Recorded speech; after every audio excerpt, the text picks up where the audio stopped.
Battery চালিত autorickshaw বন্ধের প্রতিবাদে মিরপুর 10 নম্বরে বিক্ষোভ করছেন রিকশা চালকরা। সেখানে আছেন সহকর্মী রহিম রুমন, আমরা যুক্ত হচ্ছি তার সাথে। রুমন, সেখানে এই মুহূর্তে যে ঘটনা ঘটছে আপনি নিশ্চয়ই দেখছেন যে অটোরিকশা চালকরা নানা ধরনের দাবি নিয়ে সেখানে দাবি জানাচ্ছেন। কি ধরনের দাবি তারা বলছেন এবং এই অটোরিকশা বন্ধের ঘোষণা কি আগে থেকে দেওয়া ছিল নাকি হঠাৎ করে এই ধরনের সিদ্ধান্ত নিয়েছে প্রশাসন? নগদে 500 টাকা বা তার বেশি পেমেন্টে পেতে পারেন ঢাকায় জমিসহ 20 কোটি টাকার পুরস্কার।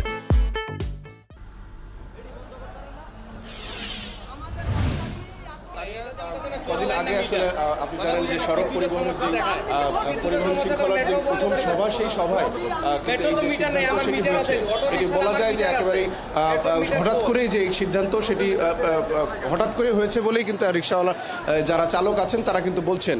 সকাল 8টার পর থেকে এই যে মিরপুর 10 নম্বরের যে গোল চত্বর, এই এলাকার কিন্তু তারা অবস্থান নিয়েছেন। আমরা দেখছি বেশ কয়েকশো চালক কিন্তু এখানে উপস্থিত হয়েছেন, তারা কিন্তু এখানে বিক্ষোভ করছেন। আমরা দেখছি যে তাদের যে বিক্ষোভ, এই বিক্ষোভের কারণে তাদের দুই পাশের যে সড়ক, সেই সড়ক কিন্তু বন্ধ হয়ে গেছে। এই মুহূর্তে এখান দিয়ে কোনো রকমের যান চলাচল করতে আমরা দেখছি না।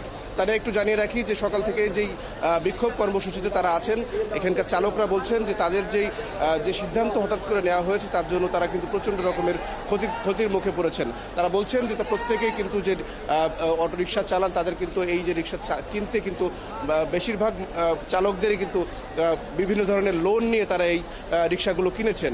সেই লোন শোধ করা এবং তাদের যে সংসার চালানোর যে বিষয়, সেখানে কিন্তু তারা চরম রকমের বিপাকে পড়েছেন। আমরা এই মুহূর্তে কয়েকজন চালকের সাথেই কথা বলতে চাই। আপনারা কেন আজকে এই অবস্থানটি নিলেন? আপনাদের দাবি আসলে কি? আমি আমার ছোট বোন জামাইকে 62,000 টাকা কিস্তি নিয়ে অটো কিনে দিয়েছি। তো প্রতি শনিবারে আপনার 2,000 টাকা করে কিস্তি দিতে হয়। উনি প্রতিবন্ধী। এখন যদি অটো বন্ধ করে দেয়, উনি 2,000 টাকা কোত্থেকে দিবে? এত টাকা কোত্থেকে দিবে? এবং কি উনি ভিক্ষা করা ছাড়া কোনো কাজ নাই ওনার, উনি প্রতিবন্ধী। আমরা আরেকটি অভিযোগের কথা শুনছিলাম যে আপনাদের এই যে অটো বন্ধ করা হয়েছে, এই সুযোগে পুলিশের বিরুদ্ধে এক ধরনের কথা আমরা শুনছি যে আপনারা অভিযোগ করছেন। অভিযোগটা আসলে কি? গতকাল 2 দিন আগে আমার বাবার অটোটা ধরে নিয়ে গেছে, এই মাজার রোড ছেড়ে হসপিটাল, ওখান থেকে নিয়ে দারুসালাম থানায় নিয়ে গেছে। গতকালকে দুপুরে পরে যেতে বলছে, দুপুরে পরে আমার বাপে গেছে। যাওয়ার পরে দুপুরে পরে ব্যাটারিটা খুলে দিয়ে দিয়েছে, গাড়িটা তালা দারুসালাম থানায় তালা মেরে রেখে দিয়েছে। এখন গাড়ি যদি আমাদের স্যার না দেয়, গাড়ি ব্যাটারি 2টা দিয়ে দিলে তাও আমরা উপকৃত হতাম। তাহলে স্যার আমরা এখন কোথায় যাব?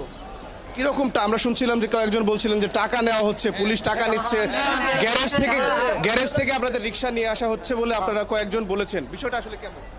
বিষয়টা ভাই, কালকে রাত্রে আমাদের একটা গাড়ি শাওড়াপাড়ার থেকে ধরার পরে রাত 11টার পরে অভিযান চালিয়ে আমাদের গ্যারেজের থেকে পর্যন্ত গাড়ি তুলে নিয়ে আসছে। তারা টাকা দাবি করছে, টাকা দিতে পারেন বলে গাড়ি নিয়ে গেছে। যাওয়ার পরে ভাই এখনও আমাদের গাড়ি দেয় নাই, আমরা সেইভাবে আছি ভাই। আজকে 3 দিন আমরা কোনো গাড়ি ঘোড়া চালাইতে পারি না। আমি 2 লাখ টাকা ঋণ নিয়ে, আমি আশা সমিতির থেকে 2 লাখ টাকা ঋণ নিয়ে আমি আইসি বাড়ির থেকে আইসি ভাই। আমি এখানে আজকে গাড়ি চালাইতে পারি না, না চালাবার পরে আজ 3 দিন ভাই কিছু খাই না। আমি দেখেন এই মাথায় আমার ব্যাটারি চালিত অটোর ধারও দেয় না ভাই। বাড়িতে কিস্তির জন্য পালাই আছি, কিস্তিও দিতে পারি নাই। বাড়ির থেকে বউ টাকা চাচ্ছে, টাকা দিতে পারি না। যে এই রিক্সা চলছে না, কি করে দেবো ভাই? এই না খাইয়ে এই রিক্সা আছি ভাই। এখন উপায় কি আমাদের একটা নির্দিষ্ট আপনাদের যে এই যে আন্দোলন, এই আন্দোলন আসলে কখন শেষ হবে? এই কারণে কিন্তু প্রচুর যানজট হচ্ছে। এই ব্যাপারে আপনারা কিছু ভাবছেন? জি ভাই, আমরা তো সব ভাবছি যে গাড়ি সব জামপুরি আছে। আমাদের যত তাড়াতাড়ি আমাদের দাবি মানবে, আমরা মেন রোডে উঠবো না। আমাদের একটা নির্দিষ্ট জায়গা করে দেবে যে এই জায়গার মধ্যে আপনারা গাড়ি চালাবেন। আমরা ওই তানিয়া শুনছিলেন যে তাদের যেই সুনির্দিষ্ট দাবি, তারা বলছেন যে সরকার যদি কোনো রকমের সুনির্দিষ্ট কোনো নিয়ম করে দেয়, সেই নিয়ম তারা মানতে রাজি।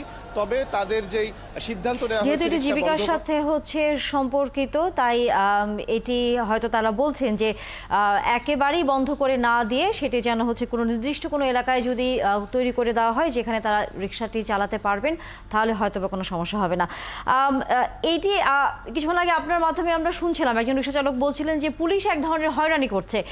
পুলিশের কারোর সাথে কথা বলবার বা সেখানে আছেন কিনা কেউ, যে কেন হয়রানির কথা যে অভিযোগটি উঠেছে পুলিশের বিরুদ্ধে, সেটির সত্যতা কতটুকু, এবং একই সাথে এই যে এই ধরনের বিশৃঙ্খল অবস্থা যাতে রাস্তায় না থাকে, কারণ মিরপুর 10 নম্বর একটি অন্যতম ব্যস্ততম সেটি সড়ক, আমরা জানি। সেটি শৃঙ্খলা ফিরিয়ে আনবার ক্ষেত্রে প্রশাসনের সেখানকার আসলে অবস্থান বা তাদের ভূমিকা কি অবস্থায় আছে আপনি দেখছেন কি সেখানে?